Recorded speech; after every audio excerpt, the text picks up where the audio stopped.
చంద్రబాబు నాయుడు గారు 2 ఆలోచిస్తారు. ఒకటి సంక్షేమం, సెకండ్ డెవలప్‌మెంట్. అంటే డెవలప్‌మెంట్ చేసి, ఆ డెవలప్‌మెంట్ అయిన తర్వాత, ఆ డెవలప్‌తోనే ఈ సంక్షేమ పథకాలు నడవాలి.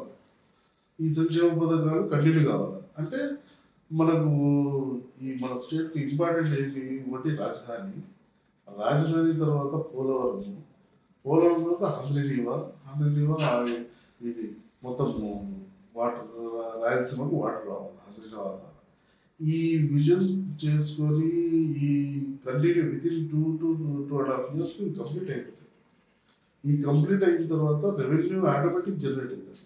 ఇప్పుడు వచ్చిన పెట్టుబడులు, ఇంకా రాబోయే పెట్టుబడులు, ఇప్పుడే ఈ విధంగా పెట్టుబడులు వస్తున్నాయంటే ఇంకా రాను చాలా పెట్టుబడులు వస్తాయి. ఆ పెట్టుబడులతో జాబ్స్ చాలా వస్తాయి. ఆల్మోస్ట్ లోకేష్ గారు 20 lakhs జాబ్స్ క్రియేట్ చేస్తున్నారు. ఆ విధంగానే ఇప్పటికి 4 lakh జాబ్స్ 4 lakh జాబ్స్ వచ్చేటట్టుగా కనపడతా ఉన్నాయి. ఇప్పుడు 4.5 lakhs పెట్టుబడులు వస్తాయి. దానికి ఆల్మోస్ట్ 4 lakh జాబ్స్ వస్తాయి. ఇంకా కంటిన్యూ అయితే, ఇంకా డెవలప్మెంట్ ఉంటే ఇంకా పెరుగుతాయి.